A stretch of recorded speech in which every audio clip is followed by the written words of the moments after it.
All right. Welcome back, everybody. So,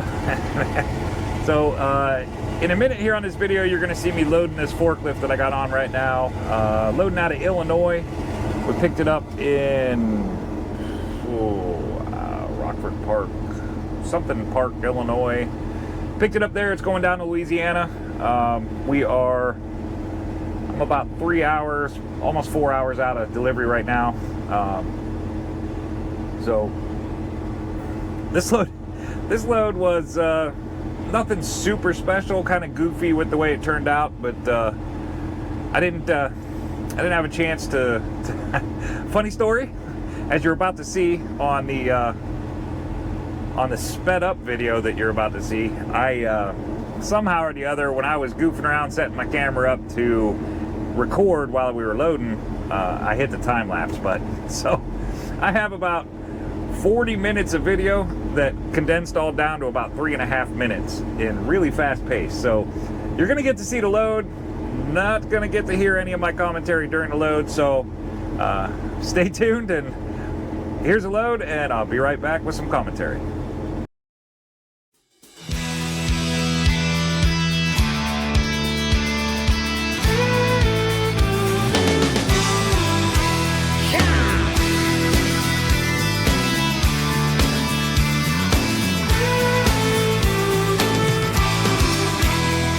Right across these plains and prairies. First thing you're going to notice, I'm sure, is the fact that this is a little different setting than I normally run in. We ended up loading this thing. They had me back my trailer inside the door and put it inside the building just in case that thing didn't have enough power to get up onto my trailer. They were going to be able to hook the crane to it and move it back, which in fact is exactly what ended up happening. Rocky Mountain highs fade off into the distance like ghost riders in the sky. Black smoke and white line, still horses. Oh, as I said a minute ago, here's the part with Jeremy. Kudos to Jeremy. He gave it a heck of a try. Gave it the good old college try, as they say. He gave it a good try to get this forklift to go up onto my trailer. So what you're seeing here is him trying to get it up, man. If you watch the back of my trailer, watch my axles when he hits that thing. It's really pushing them axles pretty hard. It just, that thing just would not go up on there. So what we did, we pulled it away from it. I ran out to my trailer, the front neck of my trailer real quick, grabbed a couple of my blocks. I carry some blocks for this reason right here. Set our blocks down, and that didn't even work. We got the blocks set up, and he tried to go up the blocks, and it didn't even have enough power to lift itself up on the block. So what they ended up doing, and what you're going to see here in a second, is they ended up bringing the crane over.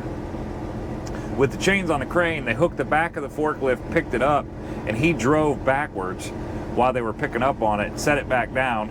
Then they tried to drive it up on and get the front tires to come up on, and it wouldn't even lift those up on. So they ended up, you'll see in a second here, they ended up bringing the crane around the machine, hooking to the front, and picking up the front, backing it on, and that's what you're seeing right here. It's more than just a living, y'all. Hell, it's our way of life. We're the last of the cowboys. Giddy up, go, boys. 18 wheels on the concrete. It's a slow and dying breed, rolling like Jesse James. Modern day outlaw game. If you're out here riding with me, come on back and make some noise. We're the last of the cowboys.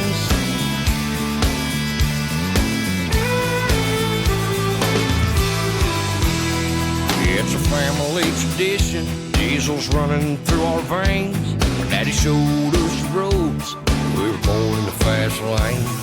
Branded by our heroes, taught to saddle up and move. We keep this country rolling, we're damn proud of what we do. We're the last of the cowboys, giddy up, go, boys. 18 wheels on the concrete, it's a slow and dying breed, rolling like Jesse James. Modern day outlaw game. If you're out here riding with me, come on back and make some noise. We're the last of the cowboys. All right, so the last part I want to talk about in this video, while we're watching this little sped up section, my mistake, is the positioning of the forklift on the trailer. You see him back it up, and you see me kind of guiding him a little bit for a second, and then we ended up backing up just a little bit further.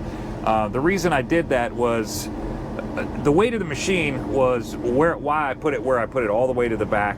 We backed it up on. Jeremy came over and asked me. He said, "Hey man, you want this pulled on or backed on?" And I said, I think I want it backed on, because the counterweights, there's a bunch of counterweights on the back of that thing. So I'm guessing that most of the weight of the machine is toward the back. So that's where the motor is. That's where the counterweights are. Like, everything's back there. So I said, let's back it up on, and then let's take it as far back as we can.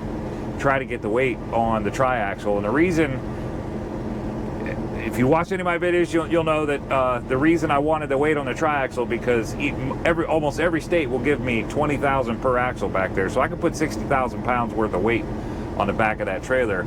And that, as long as this thing there's going to be some weight shifted forward, and I wanted to try to make sure I got as much as I could on the back. Now, when you saw us move it that little last foot or so, all I did right there is, because that's a very small, that tire is only maybe 6 inches wide on the back of that thing, one on each side obviously, and what I was concerned about there was it sitting on the boards in between the two pieces of frame. Once I chain it down and put I don't think it was going to be an issue, but I had to move it back that foot, so that got the center of that tire right onto a frame section, right where the bolts are on my decking boards, to get all the weight right over top of a frame rather than just on the deck of the trailer.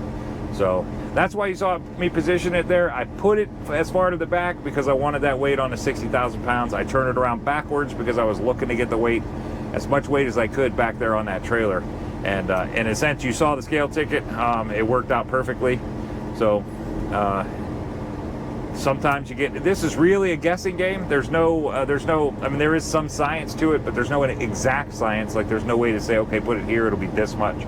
So this is experience and a little bit of common sense, thought process on where to put it. So that's where we ended up, and as you saw in the scale ticket, it ended up almost perfect. So third time generation, a little old school salvation, blazing trails across this nation, sea to shiny sea, we're the last of the cowboys.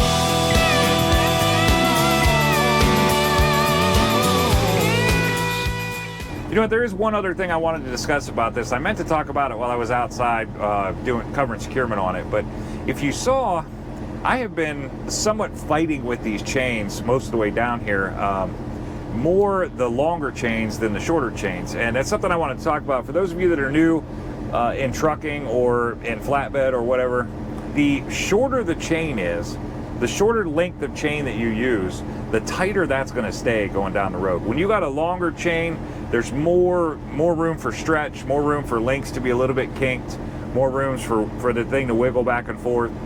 So the longer the chain, the more you're going to fight with it in travel until you finally get it to the point where it doesn't have any more wiggle room. So it's something I wanted to bring up. I hadn't talked about it before, but it is important when you're thinking about securement on any flatbed load. This doesn't have anything to necessarily do with just any open deck load. When you're thinking about securement, you're using chains. The shorter that you can make the chain, the shortest you can make the chain, the longer or faster it's going to stay tight. Like you're not going to have to worry about it quite as much. You still have to check it, but you don't have to worry about it quite as much. If you have to do a long stretch like I did going up over top of that mast and coming back down, that has fought with me. The X chain in the back, or the chain going all the way across in the back through the lifting lug, that chain has also fought with me because it's a long run. So if you can put a short piece of chain on and lock it down with your binder, you're going to get way better results when you're going down the road. As soon as you get on the road, you won't have as much to worry about.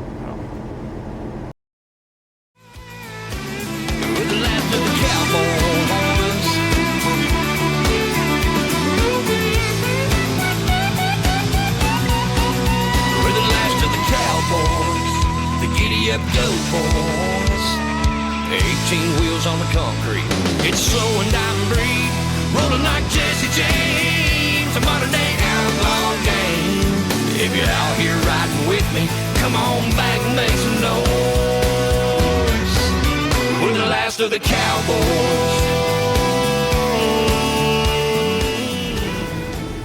All right, well, sitting down here in Canton, Mississippi.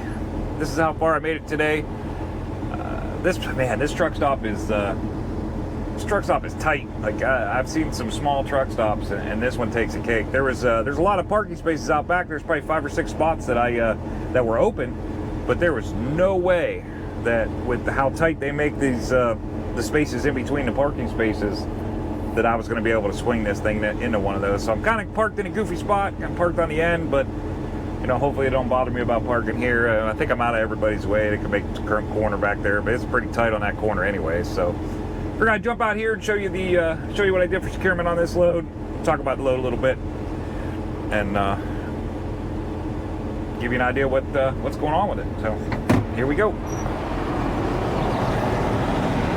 Woo, a little warm down here in Mississippi. Hopefully my mic's working right. It wasn't the other day, but hopefully it's working right. But this is what we're looking at for our load. You saw them put it on.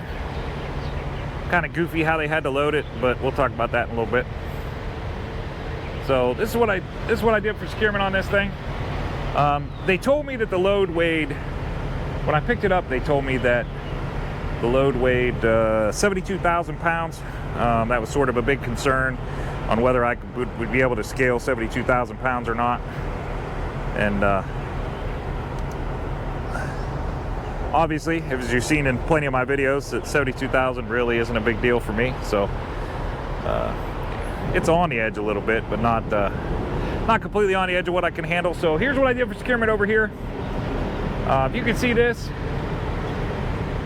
What I did was I did an X chain, but instead of doing the standard X chain where I don't get full credit for it, instead of doing the wrapping the post and bringing it across and wrapping this post and bringing it this way, what I did there was go through the post and down to the trailer. So actually, the way that's set up, we get full credit for those chains.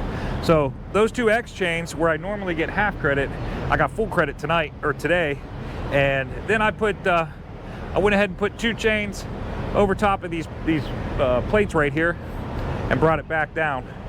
So I also get full credit for those chains. So right here, just on the front, I'll show you what how I came across there and hooked to the trailer. Right there, just on the front, we got 4 chains, all full credit for those.